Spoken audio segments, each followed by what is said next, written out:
Lord. Kung di mo alam sino para sa akin, may kakilala ako.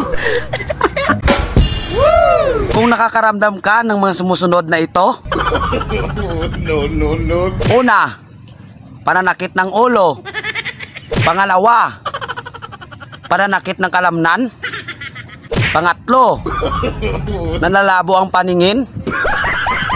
Pang-apat, naninikip ang dibdib. Pang-lima, mainitin ang ulo. Pang-anim, Wow. wala palagi sa sarili.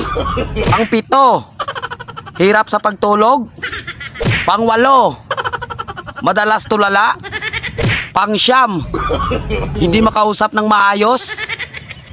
At pang-sampo, nahihilo. Hindi ito coronavirus.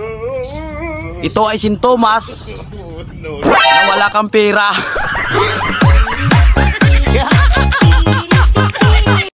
Ano ka? Sagot sa kalungkutan. Utang ina ka, umuwi ka na.